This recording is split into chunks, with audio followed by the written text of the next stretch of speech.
حضرت سیدنا عمر فاروق، سب بولیے رضی اللہ تعالی۔ حضرت عمر فاروق رضی اللہ تعالیٰ عنہ کا مبارک زمانہ ہے۔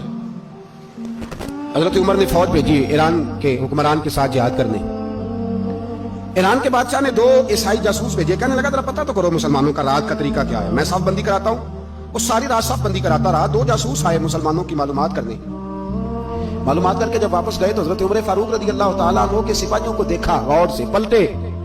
بادشاہ کہنے لگا کیا حال دیکھ کے آئے ہو؟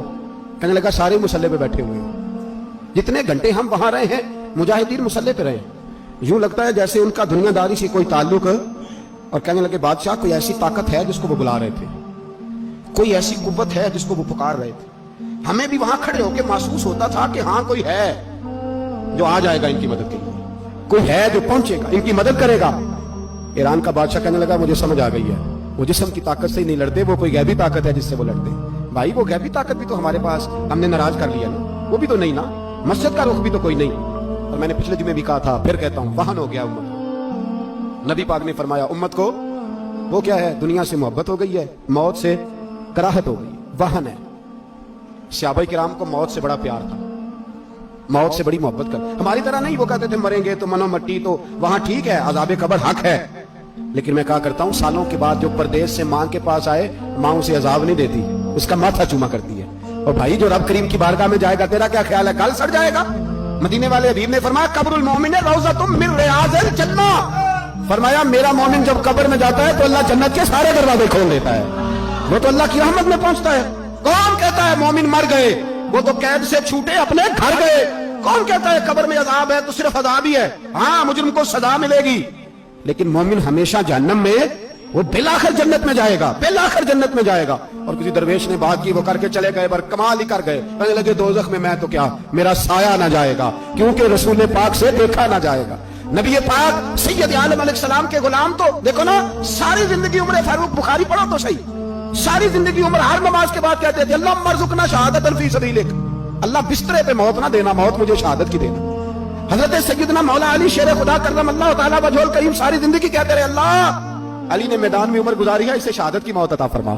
وہ بھائی یہ تو شہادتیں مانگنے والے۔ حضرت امام حسین میدان کربلا میں کھڑے تھے، شمر کہنے لگا حسین تیری چاروں جانب موت ہے، تو آپ فرمانے لگے تجھے ابھی ہمارا پتہ ہی نہیں، موت سے تو ہمارا پیار چلتا ہے۔ اور فرمایا یہ شہادت تو ہمارا پیچھا کرتی ہے، پہنچ جاتی ہے جہاں ہم ہوتے ہیں، موت سے ڈرا رہا ہے۔ مسلمان کا مرنے کو دل نہیں کرتا، ورنہ وہ اتنی بڑی کوٹھی میں کون رہے گا؟ مرنے کو دل اس لیے نہیں کرتا کہ وہ جو 6 کروڑ 10 کروڑ ڈالر لوٹ کے رکھے، مر گئے تو کھائے گا کون؟ وہ فقیر فاقہ مست تھے، ان کا گھر ہی کوئی نہیں تھا، ان کے بینک بیلنس ہی کوئی نہیں تھے، وہ کہتے تھے گھر ہمارا ہے وہ جو ہمارے رب نے تیار کیا ہوا ہے، ہمارا بینک بیلنس ہے وہ جو ہمیں جنت میں جا کے ملے گا، ان کا تو یہ کھاتا ہی کوئی نہیں تھا، اس لیے وہ شہادت کی۔ حضرت عمر بن جموع رضی اللہ تعالیٰ عنہ میدان احد میں 4 بیٹے لے کے آئے۔ کتنے بیٹے؟ بول کے بتائے۔ 4 بیٹے لے کے عمر بن جموع آئے، اور خود ایک ٹانگ سے لنگڑے سے آبی ہے، ٹانگ چھوٹی ہے، حضور کے سامنے کھڑے ہوئے، کہا محبوبہ میرے 4 ہی تھے، میں 4 لے آیا ہوں، قبول کر لے۔ تو حضور نے فرمایا تو کیوں تلوار اوڑے آیا ہے، یہ تو نے کیوں گلے میں اسلحہ ڈالا ہوا ہے؟ کہا یا رسول اللہ میں نے بھی تو جانا ہے نا۔ تو حضور نے فرمایا 4 بیٹے جو ہیں۔ تو حضرت عمر بن جموع نے بات کی، صحابہ کہتے ہیں ہم لبوں سے مسکرا رہے تھے، آنکھوں سے رو رہے تھے، کیا عجیب انداز ہے۔ حضور نے فرمایا عمر 4 بیٹے جو آ گئے تو رہنے دے۔ حضرت عمر رو پڑے، کہنے لگے محبوبہ کیا لنگڑے جنت میں نہیں جائیں گے؟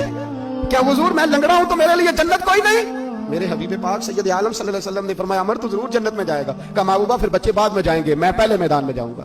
ایک بی بی 4 بیٹے لے کے آئی احد میں، کہا محبوبہ کل کمائی تھی میں لے آئی ہوں، میرے پاس کوئی اور شے ہوتی تو میں بچا کے نہ رکھتی، بیٹے دے کے نا حاضری لگوا کے تو واپس دروازے پہ لے گئی۔